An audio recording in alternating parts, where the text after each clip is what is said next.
Greetings, everyone. And I'm just concluding this. For our group and for Rubicon Christie, it's got to be big. I want to welcome you this afternoon to the Innovation Summit. I'm the event director, Marie Franklin. I'm pleased to have you here and to see so many of you interested in innovation for our region. I want to do a quick thank you, though, to Centennial Hall. I don't know if any of you were here last night for Wearable Arts, but this room is completely transformed, and Centennial Hall has warned me of one thing, and there's a lot of glitter in the room still. So they said that they can't get it out of the floors or the seats, so please excuse the glitter. I figure it wouldn't hurt anything. To get us started off tonight, we have Juneau's own Taylor Vidic to sing the national anthem and the Alaska flag song. She's also a University of Alaska Southeast student.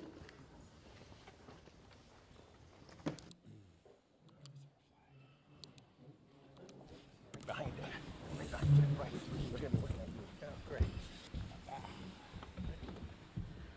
Oh, say, can you see by the dawn's early light what so proudly we hailed at the twilight's last gleaming, whose broad stripes and bright stars through the perilous fight o'er the ramparts we watched were so gallantly.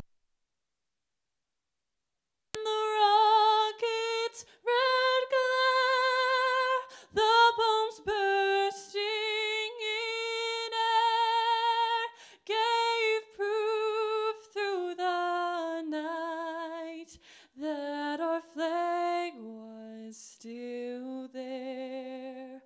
Oh, say, does that star-spangled banner yet wave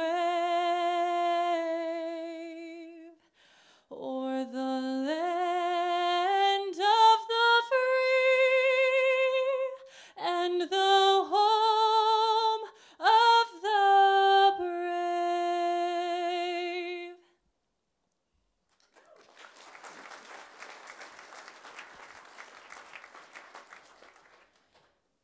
Eight stars of gold on a field of blue, Alaska's flag, may it mean to you the blue of the sea, the evening sky, the mountain lakes, and the flowers nearby, the gold of the early sourdough streams, the precious gold of the hills and streams, the brilliant stars in the northern sky, the Bear, the Dipper, and shining high, the great North Star with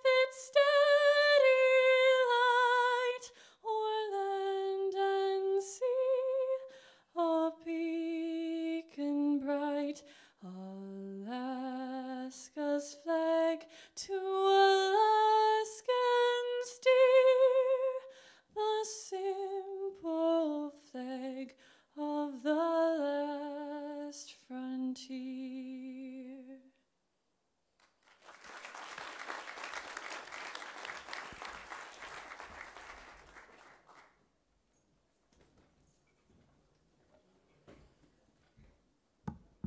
Beautiful.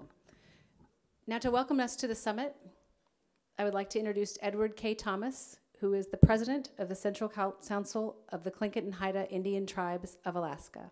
President Thomas?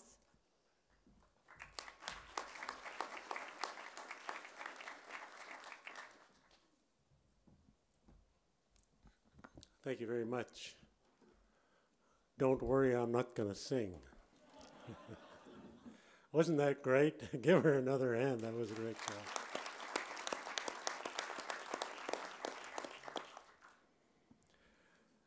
On behalf of Tlingit Haida Central Council, I'd like to invite you all to Juneau area. The Juneau area is claimed by two clans of the Tlingit, the Ak clan and the Wishkitan, which is the shark. In our culture, you have in a community the raven, which is the Ak people, and then the eagle, which are the shark people of this area. Most of you are familiar that Southeast Alaska is the ancestral home of the Tlingit and Haida people. I was born and raised in Craig, and when I was a child, we had a cannery in Craig and two in Klawock. Klawock's about 7 miles north of Craig. And in our community, everybody that could was either fishing or working in a cannery. And if you were younger than 12 years old, you probably were babysitting for those people who either worked in the cannery or out fishing. And so during those years when I was growing up, we didn't have to worry too much about getting jobs. It was pretty much expected that you were going to be either a fisher person or work in the cannery. And I think life was pretty good back then. As I was growing up, I began to note more and more that if you did not have a job during the winter months, fishing was not enough. And so that's why I ended up going back to school to try to get educated to get a different job so I can fish in the summer and work, during the winter at something else. And I think about some of the movements of the fishing industry. After being in it 30 years, I could see progressively innovations were doing some good. Coming from where you had to pull the net in by hand to where you had power blocks, and then you had electronics, diesel engines, and all those things were good for us. But along with that came other innovations, such as refrigeration. And you might say, well, that's a good thing. And it is, except it wasn't good for rural economies, because then the fish could be put into tenders and then sent to larger populations where they did not have to bring in the workforce, and as well as to ship out the products from rural communities. And so that was the beginning of the end for those of us that grew up in the fishing lifestyle. It became more and more difficult to survive in our communities when the canneries went out of the communities and more of the production went to urban centers. And so I commend the Juneau Economic Development Council for its thoughtfulness in having a conference of this nature to think about innovation before you're forced into it. When we look at the economy of our region, what I call our homeland, we can see the economy is very depressed. Not only do we have an absence of industry in our rural communities, but the cost of living has gone up dramatically because of the high cost of energy. And so I see on your program that you are going to be dealing with, or at least addressing, the problems related to energy, sustainable energy. And I believe there are innovations that can be brought about that will indeed address that problem. And that will go a long ways to helping out in stimulating the local economies, or at least getting rid of some of the impediments for economic growth.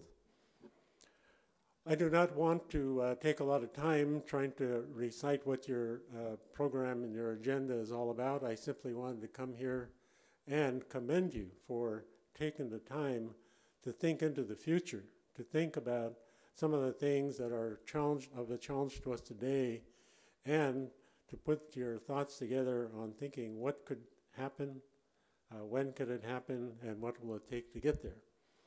Those are kind of things I think our region really does need, and so I commend you for that. And I want to thank you for taking the time to meet here in Juneau, and thank you for the honor of welcoming people here today. Thank you very much. Shawa.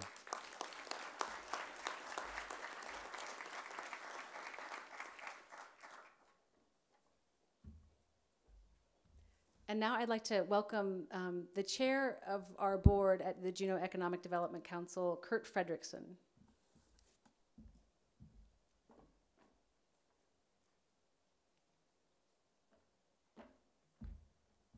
Just a few introductory words of welcome. I am the chair of the board for the Juneau Economic Development Council. I see a number of other board members out there, and I might, if the board members would just stand, Greg and John, just, Lauren, oh great, Kevin's back there as well. This is a board that takes our mission very seriously. And I want to emphasize the mission, and I just happened to notice, thank you, Brian, that in your agenda packet on the very back is our mission statement. But I want to read one message in particular. In collaboration with other organizations, the Council implements initiatives to maintain, expand, and create economic opportunities. That's what we're here today to do. That's what we're going to do tomorrow. I want to thank all the panel. These are the cluster work chairmen or champions that have put together action plans that within each of their sectors that we're hoping to see move forward for the good of the community. And Brian will be talking about that in a little bit after we're done here. The other thing I wanted to just say a thank you on the agenda packet itself. You'll see on the front a number of logos that show the organizations that have helped in collaboration to put this initiative forward and this conference here over the next 2 days. This is a first. We've had our cluster meetings, since what, 2010, but this is our first real innovation summit. And I just want to thank you and welcome you to a very productive next 2 days. Thank you.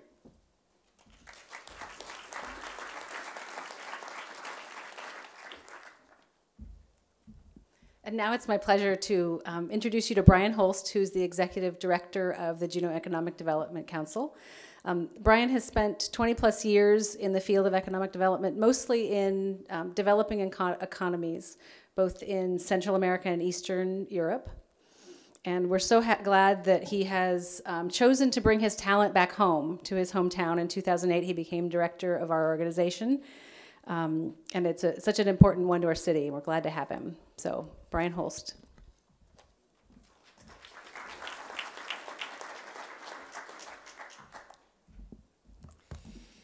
And one of the best parts about coming back home is you get to collaborate with former classmates.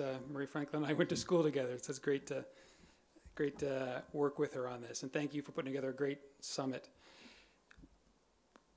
Welcome again. I want to thank Taylor and President Thomas and Chairman Fredrickson for the welcome remarks. My task in the next few minutes is to briefly introduce you to this summit, provide an introduction to innovation, introduce clusters and the cluster development process, and introduce the chairs of each of the cluster working groups, and then let them speak about some of their work. This event, as Kurt pointed out, meets important objectives of JEDC, and two of them, one is the increasing awareness about and appreciation of economic issues that we face here in Juneau and the region. And secondly, advance the priorities of key industries, which really means helping create jobs and economic opportunities. Specifically at this innovation summit, we're looking to share best practices at the local and state level, challenge ourselves with new paradigms for conducting and supporting business, offer real examples of what innovation looks like in companies here in Alaska, bring attention to the priorities of industry groups in our region, engage policymakers with industry representatives and their issues, sharpen the dialogue about economic development, and very importantly, and we hope you take us up on this, is to invite new people to engage in these efforts. So let's talk briefly about the why, what, and how of innovation. And I got to say, magically something's happening up on that screen, right? Yeah, this is great fun. You know, what do you say when you're having an innovation summit and your staff says, let's try a new presentation format? I mean, I couldn't say, yes, so we're doing it, and I'm glad it's working. So why innovation? Innovation is the driving force of economic development. In an advanced economy, we know that 50% of the growth comes from innovation. And what is innovation? And you're going to hear a lot about what is innovation over the next 24 hours from our various panelists. But put simply, it's positive change in a process or useful application of new inventions or discoveries. And it can be incremental and emergent, or it can be radical and revolutionary. And how do we support innovation in our economy? Through investment in infrastructure, creating enabling regulations, linking research to industry, developing talent, encouraging entrepreneurship, making connections to new markets, and strengthening regional clusters. Before I go too much further, I do want to thank and emphasize to our many sponsors. The Juneau Economic Development Council, with support from the City and Borough of Juneau, Ha'ani, the Alaska Mining Association, Alaska Communications, the USDA Forest Service, who not only is helping us put on this event today, but for the last 2 years has been very supportive of this cluster initiative. Hecla Mines, Hecla Foundation, University of Alaska Southeast, Sea-Alaska, Southeast Conference, Alaska Pacific Bank, Cruise Line Association of Alaska, Construction and Machinery, UAS School of Management, Alaska Coastal Rainforest Center, Wells Fargo, Princess Tours, AEL&P, and the Bill and Nancy Lady Foundation. And I want a special thanks to our board and staff and Marie Franklin, our event director. So let's go back to the role of clusters in driving innovation and economic development. The Southeast Cluster Initiative started at the very end of 2010 with some asset mapping, and then in 2011 we began our work with clusters. The why, what, how, and who of clusters. Why a cluster approach? Simply because it works. Michael Porter at Harvard Business School has demonstrated that it increases productivity, it drives innovation, helps create new business. The National Governors Association further states that it boosts innovation, leads to higher wages and productivity, improves employment opportunity, stimulates regional entrepreneurship, and aids in diversification and improves regional sustainability. And what is a cluster? This is very important. A cluster is a set of firms. It's a set of firms in the same or related field, in the same geographic area, productively advantaged from their mutual proximity, reliant on a shared regional labor market, complementary but also competitive with one another, and linked by service or supplier relationships, common customers, and supporting institutions. How does it all work? It's all about active collaboration with these key elements of lead firms that are working with a network of supplier firms that provide inputs and raw materials, components, parts, and specialized services. And in the context of the economic foundations in our region, the human resources, technology, capital, business climate, physical infrastructure, and very importantly, the quality of life. So who is engaged in this cluster process? Again, the cluster is a set of firms, but there's also in the cluster process that we engage in, around those firms, we also engage other key stakeholders that have influence on those industries. And how does the cluster working group process operate? We bring together 20 to 40 is what we're looking for, active participants. And what do? They identify opportunities and obstacles to strengthen their industry. They develop action initiatives to address these opportunities and address obstacles that emerge. They prioritize And then importantly, they implement initiatives that industry members want to work on. There's been a tremendous effort in this cluster work over the past 2 years. We have formed and supported 5 cluster working groups. And in 2012 alone, we've engaged 280 individuals have participated in one or more of the Southeast Cluster Initiative meetings. So those are 50 plus initiative implementation team and half-day collaborative cluster working meetings. You now know all you need to know about clusters. We do have tomorrow, just want to say, when the individual cluster working groups meet, and they'll be meeting tomorrow, we'll also have a session here in this room to go that 5 minutes in a little more detail about how clusters work if you choose to discuss the theory and the practice behind clusters as opposed to working with the individual cluster working groups.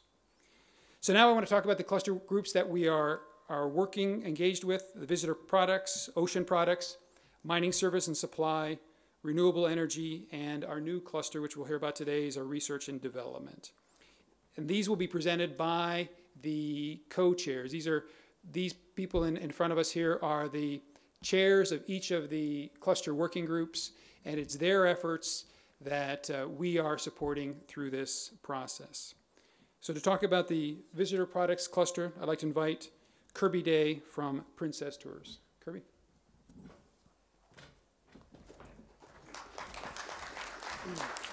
Thank you, Brian, and welcome everyone. I'm supposed to keep us on track and only take 5 minutes, so I will. I have to write my remarks, otherwise I'll just go on. I thought, God, after listening to Taylor, it'd be a lot better if she just sang my remarks, but here goes. So my name is Kirby Day. I'm the Director of Shore Operations for Princess Cruises here in Juneau and the Pacific Northwest and the state of Alaska. I've lived in Juneau for 26 years and got clustered about 2 years ago.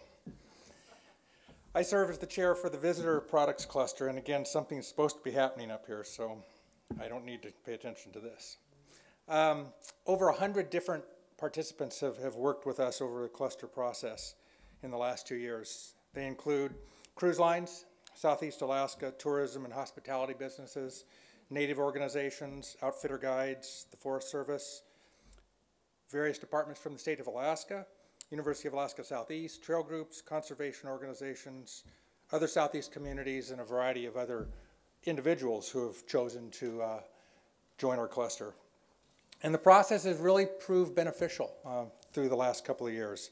I think, and I think we agree, and I think the Forest Service agrees, that the highlight has been it's really redefined our relationship with the Forest Service. It's created a much higher degree of communication and visibility of the so-called speed bumps that each organization runs into. And it's really challenged us to look and think outside the box in ways that we can increase business opportunities within our region. The initiatives that our group has been working on, and again, centered around trying to improve business climate in Southeast Alaska, include developing land, water trails and support facilities throughout Southeast Alaska, increasing opportunities for guided access to land, strengthening the accountability for Tongass recreation fees that we pay, promoting multi-community and regional visitor packages so that smaller communities that don't have the cruise ships arriving and the large number of passengers can also find ways to take advantage of the visitor industry during the summer months, and integrating tourism courses with the University of Southeast Alaska existing degree programs. Ketchikan has also formed a visitor products cluster group, and they're now developing some initiatives that they'd like to work on going forward.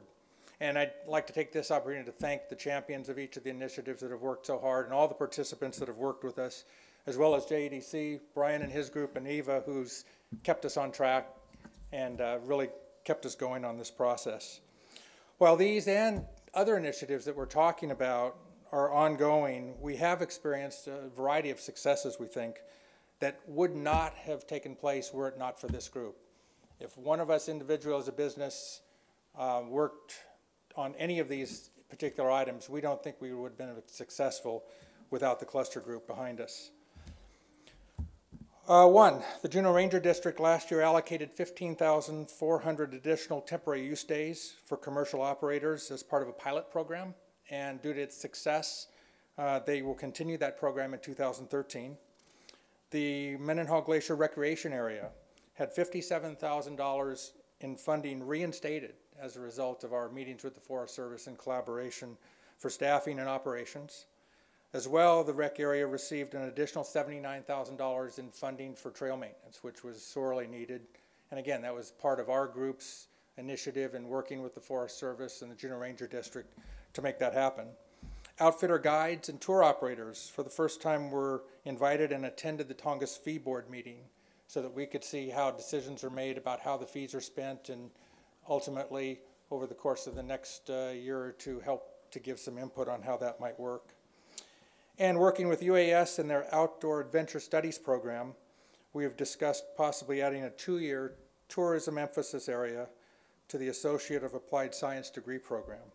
UAS has been a great partner in this initiative, and they've done a great job. And they've also helped us develop a survey that we will give to summertime visitor industry employees to see what their interest level is in courses like this, in hopes that we may have folks that come up and work for us for the summer and decide, wow, we got a great university here, I'm going to stay and take some of these courses and develop a tourism emphasis in what I'm learning. So, but again, I think the real success has been that our cluster and the Forest Service really now have a really rich and fruitful open line of communication, and we understand more about each other's wants and needs and the challenges that we face.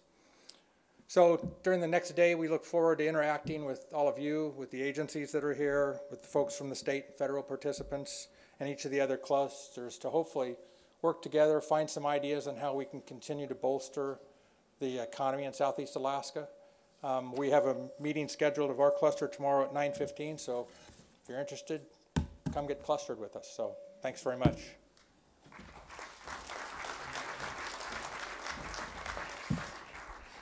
Thank you, Kirby. Our Ocean Products Cluster has co-chairs John Sund and Julie Decker. And Julie Decker, Salma Gilnetter, and Director of the Alaska Fisheries Development Foundation will present for the Oceans Cluster.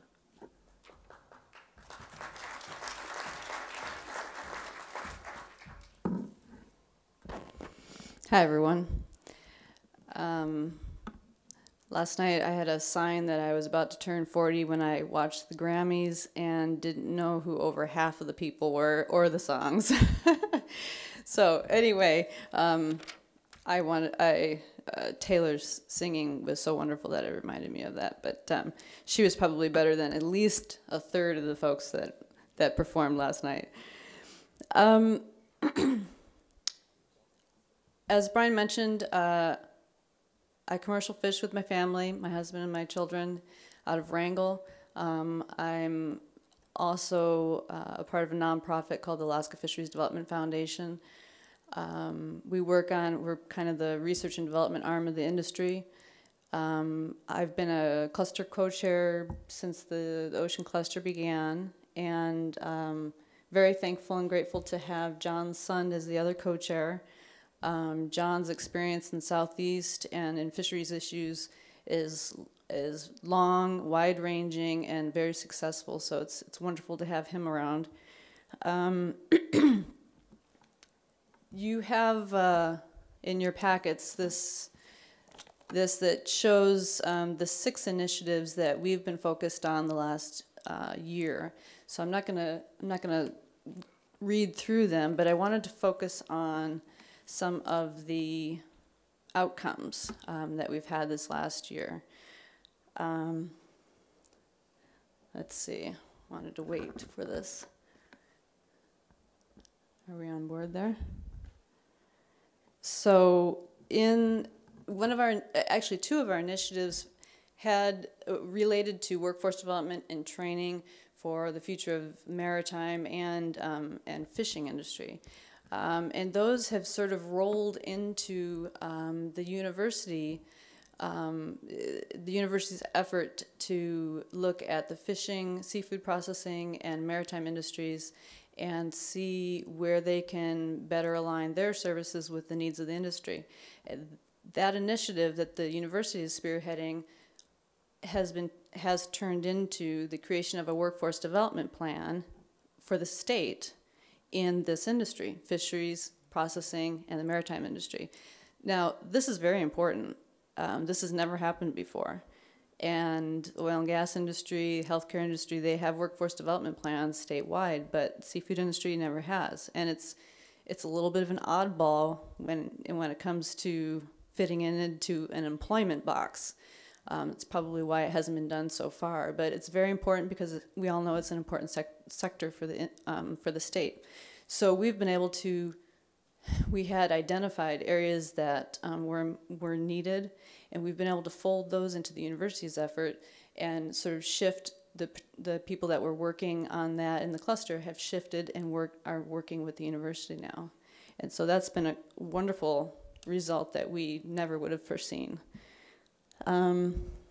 Another outcome is that we've been able to better identify some of the USDA funding programs that are available to the seafood industry. Some people don't realize, but USDA is a very large government agency, and farmers are able to benefit from it on a regular basis in the United States for 150 years. But seafood industry, again, is sort of the oddball out. So we have been able to identify areas where we do fit, and so we can further those. In the past year, Senator Begich also introduced some legislation that would create a national seafood marketing and development program. That was last year, and now we have a new session, so we're going to see, hopefully tomorrow, when the Senator is on via video conference. Hopefully we'll see how he's going to move forward with that. We have also been able to, energy was identified as an issue for our industry, of course.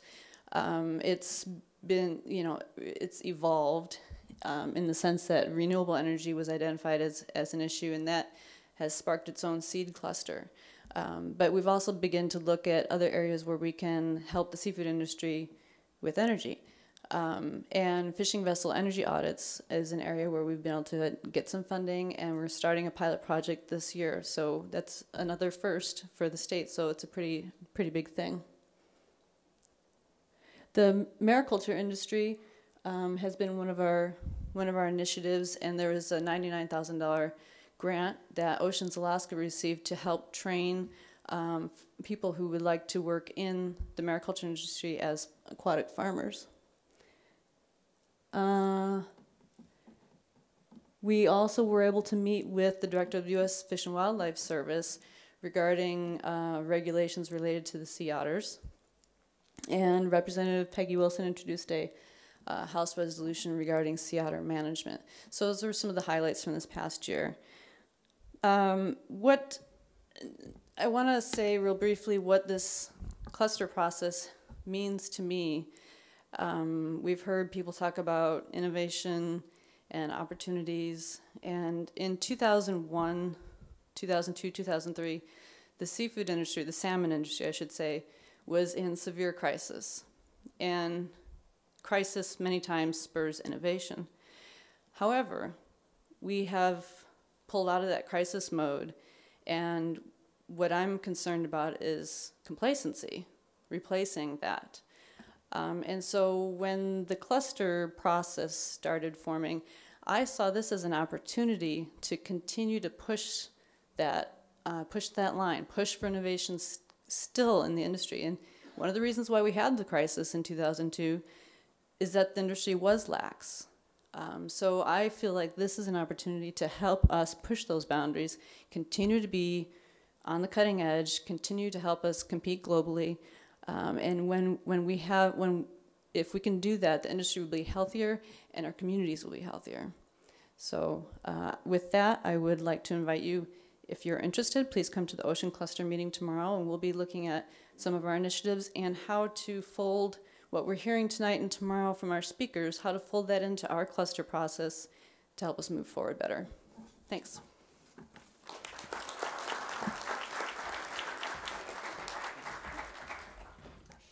Thank you, Julie. This fall, we formed a the mining service and supply cluster, meaning they went through their three meeting process, which is the quickest we've been able to go in any of these cluster working groups. The representatives, the co-chairs of this cluster is Chris Gerendell from Construction Machinery and Jason Hart from Greens Creek. And they have chosen to share the presentation. So, Jason? Chris? Okay. Chris. We're both a little insecure. First off, I have to say, I think everybody who, I haven't spoken to a lot of them, but I think most people who have been in this cluster movement, whatever it is, would all say it has been a little intrusive and frustrating at times. But Brian does a fantastic job of forcing us to make time investments that are long-term investments that aren't going to pay off, that will pay off over a number of years, as opposed to we get so focused on what's in front of us and trying to make a buck right now that it's difficult to get industry to come to the table and express their concerns. And I really want to thank you for the efforts that you make, because I know we really push back quite a bit. Thanks a lot, Brian. Thank you. He's a pain in the butt. So the idea behind the Southeast Services Supply cluster is to try to leverage Juneau's geographic area and develop a mine way to services not just the mines in Juneau, but also work to service the mines in Ketchikan, mines across the border in BC. There's some very large operations that are starting up just across the border in Hyder. Up the Stikine, there's projects that they're looking at in the Yukon. And the logistics in Canada are such that it makes more economic sense for them to go and interact with us as opposed to shipping stuff all the way down to Vancouver. And so if we can go and create an environment where we can start to service these mines from all over, then that hopefully that can be a more sustainable mine supply business where we're not just relying on the mines that are in the area. So one of the first things that we're working on was to try to get a rebuild center set up here. Right now there are one to three pieces of equipment that are constantly in a process of a $500,000 plus rebuild that aren't being done in Juneau because we just are not set up to where we can do it efficiently. It's much more efficient for them to, and much less expensive for them to ship their equipment even as far south as Mexico and get equipment rebuilt down there and get a quality job. So we're trying to work with CBJ to address concerns that have been brought up by industry involved with permitting, and I'll get to a little bit later, but also involved with just having more industrial space in Juneau that's set up with the correct services. The other thing we're trying to do is, another initiative was to develop, identify and develop market services and products for the mine.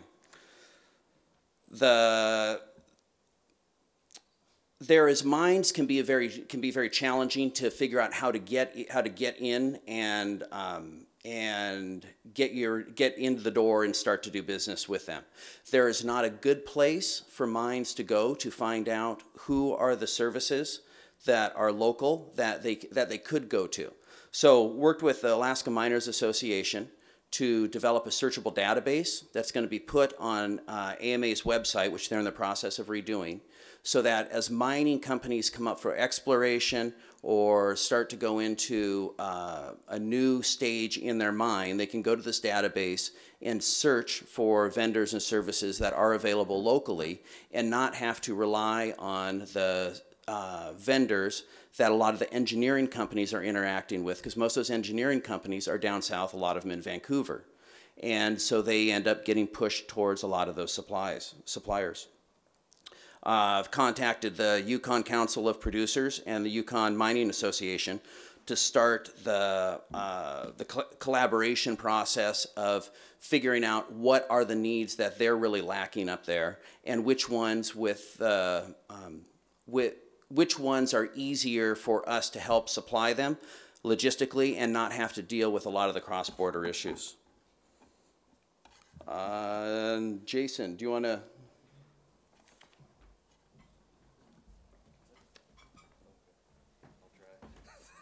No guarantees.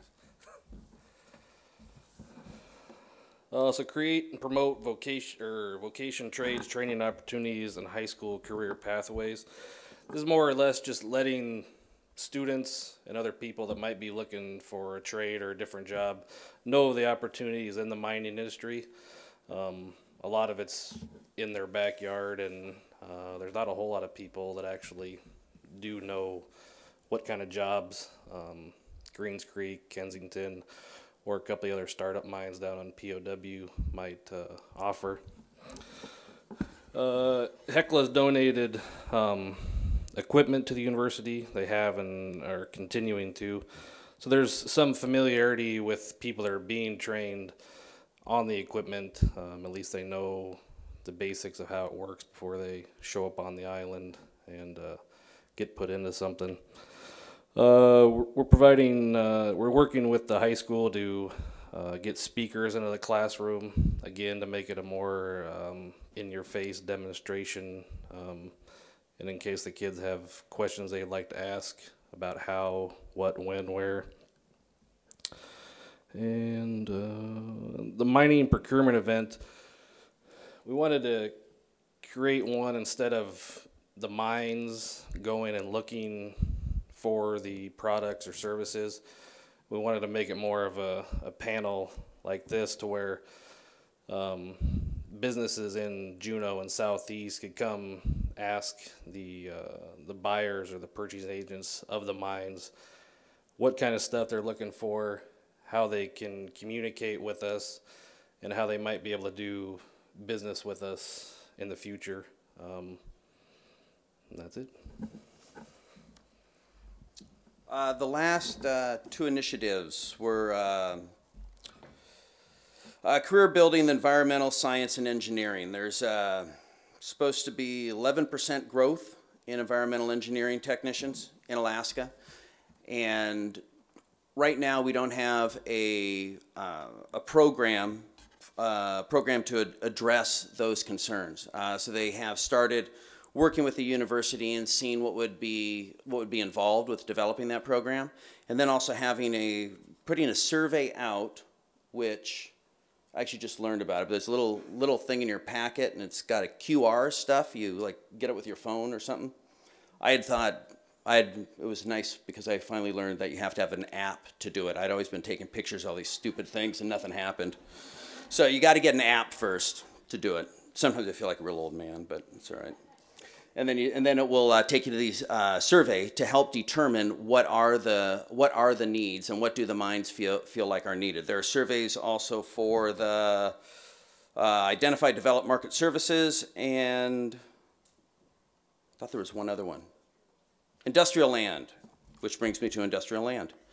The last initiative was to try to develop some true industrial land that isn't filled with a bunch of retail shops in Juneau, where industry can go and be set up with the proper services and become more efficient at having a rebuild center or having a facility for redoing specialized components, or even one of the talks was even rebuilding helicopters. Right now, helicopters, if they have to go and get a major overhaul, I don't know how many hours it is, but they fly down to Vancouver, because that's Vancouver, BC. That's the closest place for the Yukon, for Alaska. They have to fly them all down there. So maybe it makes sense for Juneau to be centrally located for that as well, because they can just fly over the border.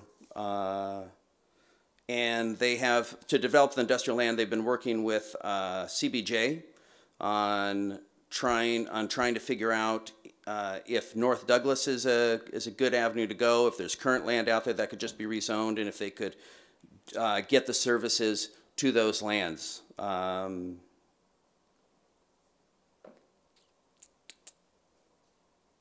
And I think that was it. That was it for him. Thank you.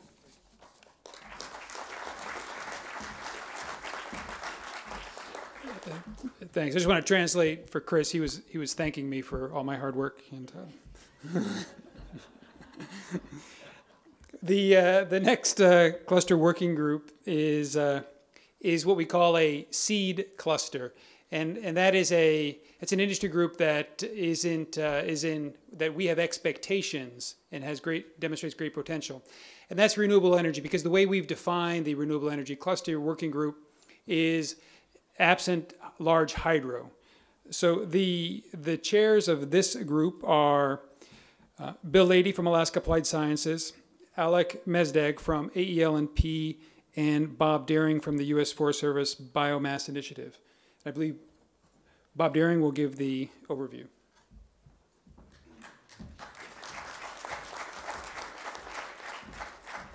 Thanks, Brian. I had to do my notes too, since I've only got 20 minutes to talk here. And 5 minutes. Uh-oh, we have problems. So if you guys are dizzy yet from looking at that thing swirling around, I couldn't watch mine. So my talk will have no bearing on whatever shows up on that screen. So I'm Bob Deering. I'm an engineer with the Forest Service. I'm a loaner from the Coast Guard. I'm an engineer with the Coast Guard here in Juneau. And I think part of my detail over to the Forest Service is an outgrowth of the cluster initiative. Somehow Forest Service got my name and snagged me. Unlike these other these other clusters here, we're a little more egalitarian. That's why we have 3 co-captains, co-chairs. If you're going to be in our cluster, you have to be a co-chair. It was kind of the rule. So Brian mentioned that we're in a seed cluster, and the challenge with a seed cluster is there's really no industry to take all these innovations that we come up with and plug them into. So we're kind of developing these industries as we're developing the innovations. We're building the plane as it's taxiing down the runway, and we sure as hell hope the thing flies when we take off. For an initiative to be successful, for the magic to happen, you have to have all the ingredients have to be there. They have to be there at the right time, and it's never truer than with these seed clusters. We have to get everything right for any of these to kick off, or they're not going to happen. So why renewable energy? Why a renewable energy cluster? There's a lot of worthy reasons. There's the environmental impacts of extracting fossil fuels and transporting them and storing them. There's climate change, obviously a major issue that we have to face. There's energy security for the region, but probably the overriding compelling reason to have a renewable energy cluster is the skyrocketing cost of oil. 80% of Juneau's energy comes from oil. Everybody thinks it's hydro. That's kind of a bit player compared to oil. Other communities in the region rely on oil even more heavily than Juneau does. A few places on the planet are more reliant on oil than us. In 1999, the average price of diesel fuel, at least nationwide in the lower 48, was 95 cents per gallon. Today it's over $4 a gallon. If oil was still 95 cents a gallon, villages would have no problem generating all their electricity with diesel generators. If oil was still 95 cents a gallon, consumers in the hydro communities wouldn't be rapidly shifting their facility heating over to electric resistance and cannibalizing all the remaining capacity in their hydro industries and their hydro plants. If oil was still 95 cents a gallon, I wouldn't be up here talking to you guys today, I suspect. And probably our state would be facing bankruptcy, but that's a different issue. Is anybody out there still think we're going to go back to 95 cents a gallon? Would you raise your hands? I want to talk to you afterwards. I have a bridge to sell you. To be accurate, Brian said there is one renewable energy industry in the region, and that's the hydro industry. And it's really magical. I mean, it turns rain into electricity. Maybe in 50 years, hydro is going to supply all the energy that our region needs, but it's facing a number of headwinds that it has to overcome. Probably most importantly, the cost of developing infrastructure for power generation and transmission. There's 2 action initiatives that have really gained traction so far with our group. I'm not going to spend a lot of time talking about them, but one of them is I don't know what title it was given. I can't pronounce it, so I think I put it in my English is Regional Energy Data Analysis to help target future renewable energy solutions. Basically, we're identifying where the gaps are in information on energy usage in the communities throughout Southeast Alaska. And basically, there's more gaps than non-gaps. We don't know a lot about how much energy is being used, who's using it, what they're using it for, and then what renewable energy resources are out there that can fill those gaps. There's a contract that's been awarded. We just had a briefing from our Brad Ewing, our consultant, who's working on that, and it was very informative today, and we're very optimistic that we're going to have solid data that we can start making decisions on. The other big initiative that's really gaining some traction is the biomass demand development, and this is embodied in the Forest Service's Wood to Energy initiative. Its goal is to convert 30% of the roughly 20 million gallons of heating oil that the region uses into biomass fuel over the course of the next 10 years. That's a pretty aggressive goal. We've got 1,600 commercial boilers in Southeast Alaska. Over 500 of them are at least 20 years old. This is an opportunity for rapid market transformation. There's also the potential for the development of a significant new energy in the region, an energy industry in the region, and all the jobs and the economic development that go along with that. Momentum appears to be developing. This initiative may well have all the necessary ingredients to create that magic that we're looking for. We've got a couple of new initiatives that are coming up in 2013. Electric cars present a really compelling opportunity for Southeast Alaska in particular. You're not going to drive that far in Southeast Alaska, so you don't have to worry about having a gigantic extension cord to your cars. Juneau, the hydro communities are perfect opportunities for electric cars. I don't see, Alec, where's your boss? I'm looking for your boss here. Tim McLeod with AEL&P has got a Chevy Volt, and he's been handing out his car keys to anybody that asks him. So if you see Tim, grab his car keys, and you can find out, like I did, his car will go over 120 miles an hour. I recommend it. The other initiative that we're kicking off is renewable energy education outreach. And this is to, and we're still defining exactly what that means. Alec is the lead on that one. But basically, we want to reach out to the schools, to the universities, start getting curriculum developed for renewable energy in the region here, as well as educating the consumers, the communities, agencies on the opportunities with renewable energy. So I'd like to encourage you to come to our session tomorrow morning.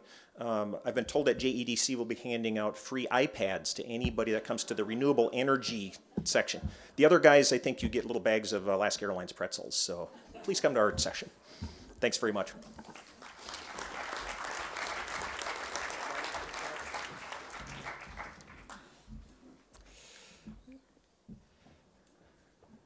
Very good.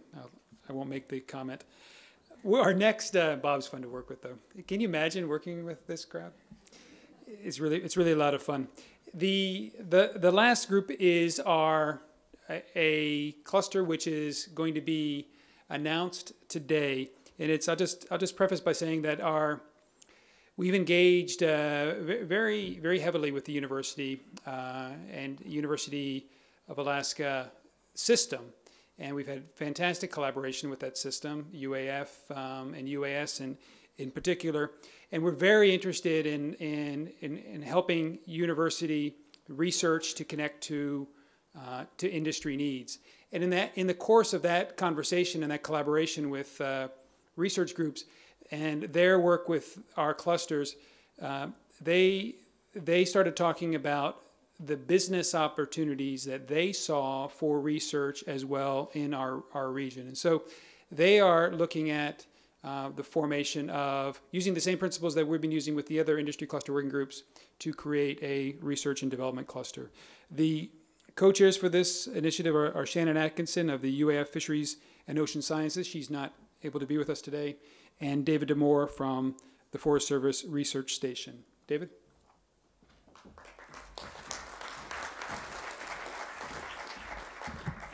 Yeah, I'm happy to be here and represent Shannon and myself, who have been cluster co-chairs for about a month now. So we're just getting our feet on the ground and trying to establish what we view as the knowledge creation and dissemination cluster. I'd also like to recognize a couple other members of our steering committee, Marcia Sousa, who's the Dean of Natural Resources at the University of Alaska Southeast, is participating in our organization, and Allison Bidlack, who's the director for the Alaska Coastal Rainforest Center, along with our great support team, Eva Bornstein, Zach Wilkinson, and Brian Holst from JEDC, and we appreciate the efforts that they've put in. While I say that we've been actively formed for about a month, I've been working on this initiative for about a year and a half through the USDA investment strategy, looking at how research can fit into economic growth and community needs in the region. So it's important to know we have a bit of history, and we've struggled with some ideas to do this. So the research and development cluster, you'd imagine something as fundamental and natural a support system for people, communities, industries of the region. You'd think that a collaborative research framework would exist, but an entity, a collaborative research framework that works together does not exist. Hence the thrust for this cluster and our attempt to bring researchers together. And I'll note on that front that because this is such a high priority for the region, really we view ourselves in a broader context. We're closely affiliated with the Alaska Coastal Rainforest Center, which is a consortium of natural resource agencies, universities, and others interested. And I will note that we would very much like to bring on a third co-chair representing private research in the cluster working group. So we did hold 2 meetings last spring, and I'm calling them scoping meetings, where we invited researchers in the region to come in, discuss what a collaborative framework would look like. And as you might expect, there were a lot of different opinions and no clear way to go. But what we have been able to do now is establish 2 initiatives that we're going to introduce to the broader research community in a meeting upcoming.